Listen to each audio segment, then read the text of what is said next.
Hello বন্ধুরা, good morning. Papai Sonai lifestyle ব্লগে তোমাদের অনেক স্বাগতম আর অনেক ভালোবাসা জানিয়ে আজকের ব্লগটা শুরু করছি। আজকে 15ই সেপ্টেম্বর, রবিবার। আর রবিবার মানে একটু বেলা করে উঠি। রবিবার কেন, ছুটি থাকলেই ছেলের, বুঝলে তো। কারণ হচ্ছে সারা সপ্তাহ ধরে প্রচণ্ড কাজের চাপ থাকে, তারপর যদি আমি বেলাতেও ঘুম থেকে উঠে যদি আমার কাজ সময় শেষ করে নিই, তাহলে আর কোনো তো অসুবিধে নেই, কেউ কিছু বলতেও পারবে না, কিছু কিছু না। ব্যাপারটা হচ্ছে এরকমই, মানে আমি তো খুব স্পিডলি কাজ করি, ওই জন্য কী বলো তো, একটু বেলা করে উঠলেও অসুবিধা হয় না। এদের যদি অফিসেও থাকে আর মানে ছেলে স্কুল থাকে, তাও কাজটা করে দিই। শুধু স্কুলটা মর্নিং বলে একটু সকালে উঠতে হয়, আর কোনো ব্যাপার না। আমি যদি 7টা সাড়ে 7টায়ও উঠি, তাও 10টা 9টা 10টার ভেতর এদের কিন্তু আমি ছেড়ে দিই। চলো, এদিকে আমি ফ্রেশ হয়ে রান্নাঘরে এসে গেছি। এসে দেখলে এই রান্নাঘরের গ্যাস ওভেনটা মুছে নিলাম, বাসন কোসনগুলো মেজে ধুয়ে তুলে দিচ্ছি। মানে রান্নাঘরে দেখবে বাসন যদি পড়ে থাকে, মনে হয় যেন রান্নাঘরটা অপরিষ্কার। আর কত কাজ, বাসনটা যাই মেজে হালকা হয়ে নেবে, মনে হবে অনেকটা কাজ গোছানো হয়ে গেছে। আর বাসি ঘরটা কিন্তু ঝাঁট দিয়েও চলে এসেছি। মানে সকালে আমার মেনলি কাজ থাকে, স্নান করার একদমই সময় থাকে না, সত্যি কথা বলতে। কারণ বাড়িতে এতগুলো মানুষ, আমার শ্বশুরমশাইয়ের বয়স হয়েছে, ওনাকে সময় 9টার ভেতরে ভাত দিতে হয়, 9টা থেকে 9:30টায়। তারপরে আমার দেওর বেরোয়, তোমাদের দাদা বেরোয়। এবার সকালে যদি স্নানটা সারি, তারপর কাচাকুচি করি, তাহলে এদিকে দেরি হয়ে যাবে। অন্যদিন তো তাড়াহুড়ো করেই উঠি 6টায়, কিন্তু 6টায় উঠেও না টাইমটা পূরণ করা যাবে না, বুঝলে তো। যদি মানে স্নানের দিকে যাই, মানে যার যেমন সুবিধে, সংসারটা যখন তোমার তোমার সুবিধা অনুযায়ী তোমাকে চলতে হবে। যে সবাই স্নান করছে বলে বাসি কাজ সেরে, সবার তো সংসার সমান হয় না।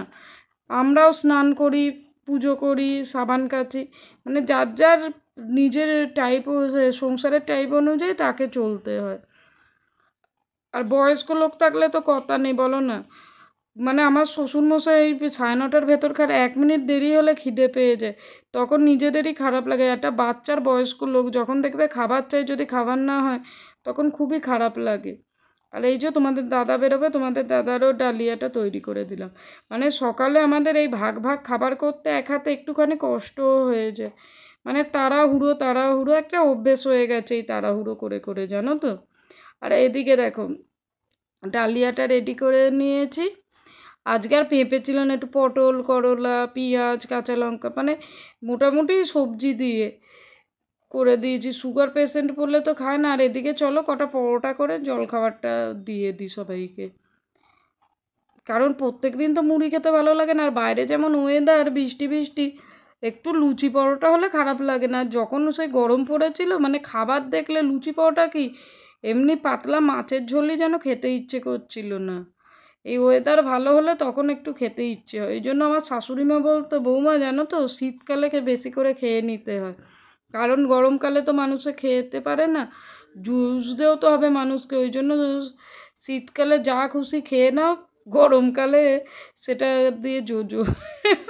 মানে আগেকার দিনের লোকে কথাগুলো শুনলেও, মানে মানুষ চলে যায়, কথা থেকে যায়, বা মানুষের স্মৃতিগুলো থেকে যায়। একের পর এক প্রজন্ম আসবে, আর তাদের কাজ শেষ হলে, বা এই পৃথিবীটা বা এই সংসারটা বা এই সমাজটা হচ্ছে আমাদের রঙ্গমঞ্চের মতো, যার যার অভিনয় পালা শেষ হবে, আর তাকে এই মঞ্চ থেকে বিদায় নিয়ে নিতে হবে, আর আসবে পরবর্তী প্রজন্ম। ব্যাপারটা শুনতে কানে লাগলেও কথাটা কিন্তু সত্যি, যার যার পাঠ শেষ হয়ে যায়, সে চলে যায়। কোথায় যে চলে যায়, মানে আমাদের নাগালের বাইরে। তাকে আর মানে যতই কান্নাকাটি করো, না খেয়ে বসে থাকো, তাকে আর আনা যায় না। একদম এক কথায় আমরা এখন মানে বর্তমান যুগে যেগুলো নিয়ে পড়ে আছি, যাকে বলে যেমন ডিলিট হয়ে যাওয়া। যেমন ফোনের কিছু মেমোরি আমরা যদি ডিলিট করে দিই, সেগুলো কিন্তু আর ফিরে, এখন তো অনেক রকম প্রযুক্তি হয়েছে যে সেগুলো ফিরে আসে, কিন্তু আগে যেমন বোতাম টেপা ফোন ছিল, কোনো নম্বর যদি ডিলিট করে দেওয়া হতো, সেই নম্বর কিন্তু আর আনা যেত না। আমাদের যারা প্রিয় মানুষরা আমাদের ছেড়ে চলে যায়, সেরকমই তারা যে ডিলিট হয়েছে, তাদের চাইলেও আমরা আনতে পারি না। থাকে শুধু আমাদের বুক ভরা স্মৃতি আর তাদের ছবি, তাই দেখেই আমাদের বাকি জীবনটা কাটিয়ে দিতে হয়। কথাটা মানে শুনতে হলো কথাটা, কিন্তু খুব মানে অযৌক্তিকর কথা বলছি এটাও কিন্তু আমি তো মনে করি না। তোমাদের সঙ্গে কথা বলতে বলতে ওদিকে আমার ভাতটা হয়ে গেছে আর এদিকে মাছের ঝোল করে নিচ্ছি। কারণ 9:30 বেজে গেলে বললাম আমার শ্বশুরমশাই বাচ্চাদের মতো খিদে পেয়েছে খিদে পেয়েছে করবে। মানে এই তাড়াহুড়োটা কিন্তু খুব ভালোই লাগে। এই তাড়াহুড়ো না থাকলে যে এই কাজের যে মজা সেই মজাটা কিন্তু পাওয়া যায় না। আমি তো পার্সোনালি খুব পছন্দই করি এই তাড়াহুড়ো ভাবটা। আর আমার দেওর চা খেতে এসছে, আমি বললাম তরকারিটা হয়ে যাবে আর 5 মিনিট পর তুমি একবারে ভাতটা নিয়ে চলে যেও বাবা। আমাদের তো জলখাবার খাওয়া হয়ে গেছে, বাবাকে দিয়ে দিলে মানে জলখাবারের পর্বটা চুকে যায়, বুঝলে তো বন্ধুরা। আর এইদিকে দেখো, বললাম না কাজের যেন শেষ নেই, মাছের ডিম নিয়ে কি চুলোচুলি হচ্ছে বন্ধুরা। চলে এলাম তোমাদের সামনে, এখন বাজে 11:30, রান্না হয়ে গেছে। আর এই দেখো এখানে মাছের ডিম ছিল জানো তো। মাছের ডিমটা বরফে এমন আটকেছিল, ভিজিয়ে 1 ঘন্টা বসলাম যেন কাজে দেরি হলো, তাহলে এইটা বড়া করে নিই। সাথে মানে ভিজিয়ে নিয়েছিলাম গরম জলে, তারপর 1 ঘন্টা বসে ওই স্নান করে একবারে এখন রান্না করছি। আমি তো সেটা মনে করি, আমি যদি বাসি কাজ সেরে স্নান করব তো একবারে করে নেবো, আর যদি রান্না করি রান্না করে স্নান, ওই খানিকটা রান্না করে স্নান করা ওরকম পছন্দ করি না। যা করব একদম ঝেড়ে কাজ সারতেই আমি বেশি ভালোবাসি। আর এখানে না মাছের ডিমটা ভেবেছিলাম আর একদিন করব, ওই জন্য 2 পিস মাছ রেখে দিয়েছিলাম বাচ্চাদের জন্য, কিন্তু ভেজে নিলাম। কি বলো তো, আজকে তো রবিবার আর কালকে সোমবার 16ই সেপ্টেম্বর, কালকে তো আমাদের রান্না পুজো আছে, সকালে নিরামিষ খাওয়া দাওয়া করি। আর মাছটা যদি থেকে যায় কদিন আর বাসি মাছ খাবো বলো না। ওই জন্য মাছ মাছ ডিম সব বের করে একসঙ্গে করে নিলাম।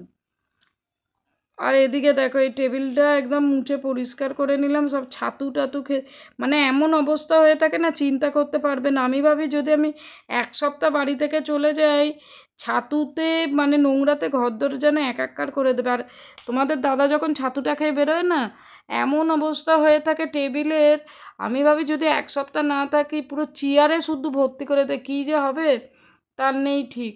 আর এখানে দেখো আমি একদম রান্নাবান্না শেষ করে গ্রিল ফ্রিলগুলো মুছে নিচ্ছি, গ্যাস ওভেন, মানে যতটা পারি আমার দ্বারা সম্ভব হয় ততটা করার চেষ্টা করি জানো তো বন্ধুরা। হয়তো পুরো নিট অ্যান্ড ক্লিন করতে পারি না একা মানুষ, কিন্তু আবার কোনো হেল্পিং হ্যান্ডও নেই, তাও আমার দ্বারা যতটা সম্ভব আমি পুরোটাই মানে 100-এর মধ্যে 200% দিয়ে চেষ্টাটা আমার করেই যাই। চলো এবারে বিছানাটা ঝাড়া অলমোস্ট ডান। আর চলো একটু মুছে নিই, মুছে স্নানটা সেরে নেবো। মানে কাজ ফেলে বসেছিলাম না, প্রায় 12টা আর বেজে গেছে। মানে ঘরটা মুছলে হয়ে যাবে, তারপর এই ডেলিকার জামা কাপড়গুলো আছে একটু সাবান দিয়ে ধুয়ে মানে ছাদে আর দেওয়া যাবে না জানো তো, কোনো রকমের জলটা একটুখানি ছাদে দিয়ে ঝরিয়ে নেবো, দিয়ে ভেতরের তারেতেই দিয়ে দেবো, কারণ জলটা যদি সিঁড়িতে পড়ে ছেলেটা পড়ে যাবে, এত পরিমাণ বৃষ্টি পড়ছে। আর ওদিকে স্নান কমপ্লিট, ছেলেকে এসে ভাত দিয়ে দিলাম। আর এই যে সন্ধেবেলা ছেলেকে পরিয়ে দিচ্ছি চা খেয়ে, আর একটা লম্বা ঘুম দিয়ে উঠলাম জানো তো। খাওয়া দাওয়ার পর বাসনটাও মাজা ছিল, মানে শুয়েছি ধরো 3টে 3:30, 7টা অবধি, মানে একটা বিশাল যাকে বলে ঘুম দিয়ে উঠলাম। আর সারাদিন তো প্রচণ্ড পরিমাণে পরিশ্রম হয়, পরিশ্রমের তো শেষ নেই, ওই জন্য পুরো ক্লান্ত থাকি। আর এখানে ছেলের পড়ালে মানে ছেলেকে শুধু পড়ালে হয় না, আমাদের মা বাবারাও ছেলেদের সঙ্গে পড়াশোনা করি, এক কথায় যাকে বলে পড়িয়ে উঠে আবার রান্না করব। মানে সকালের পরিশ্রমের পর থেকে ওই যে স্নানটা করে খাওয়া দাওয়া করলাম, শরীরে আর কিছু থাকে না জানো তো। যদি বাসন মাজা হয় তাহলে তো মানে অনেক কাজ মনে হয় গোছানো হয়ে গেছে খাওয়া দাওয়ার পর দুপুরে। আর সবাই তো এক সময় খাওয়া দাওয়া করে না, যদি বড় ছেলে স্কুল থেকে আমি বাবা খাওয়া দাওয়া হলো, ছোটোটা খাওয়া দাওয়া, সেটা তখন আর মাজি না, একবারে বড় ছেলের খাওয়া দাওয়া হয়ে গেল এসে তখনই মেজে নিই। মানে আমি খেয়াল খুশি জানো তো, যদি ইচ্ছে হয় মেজেও নিই। আর এখানে একটুখানি ছোলার ডাল করে নিচ্ছি, অনেকটাই মানে রাত্রির হয়ে গেছে, প্রায় 9:45 বাজে। ছোলার ডালটা সেদ্ধ করে নিলাম, রুটিটাও ওদিকে হয়ে গেছে। চলো খাওয়া দাওয়াটা কমপ্লিট করে আসি বন্ধুরা। আর এখানে আমি একটু হিং দিয়ে দিচ্ছি, আর একটু ঘি দিয়ে দেবো সামান্য পরিমাণে।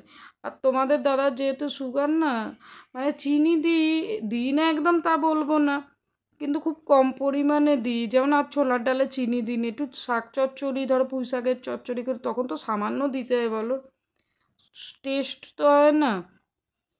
এবার ওটা দিয়ে তুলে দিই একদম না দেবার মতোই দিই।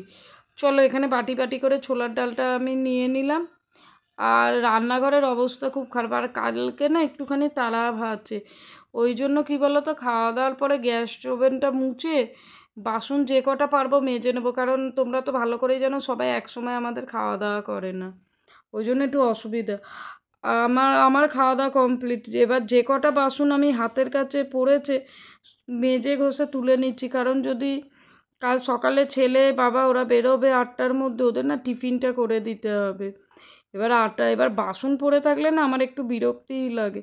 ধরো ঘুম থেকে উঠে চা খাই না খাই ওদের খাবারটা করে ছেড়ে দিলাম, তারপর আমরা চা খেলাম, অসুবিধে নেই, কিন্তু ওদের খাবারটা তো করে দিতে হবে। ওরা দুজনে বেরোবে, কখন ফিরবে তার নেই ঠিক, ওই জন্যই বাসনটা মেজে ঘষে একদম তাও তো জানো এত মাজার পরও 4টে থালা 4টে বাটি লাস্টে পড়েছে। আমার বাবা খেয়েছে, ওর কাকা, ওর বাবা আর বড় ছেলেটা, 4টে বাটি 4টে থালা, কারণ আর ছোলার ডাল বলে পাতে পাতে। তাহলে ব্লগটা শেষ করলাম, ভালো থেকো।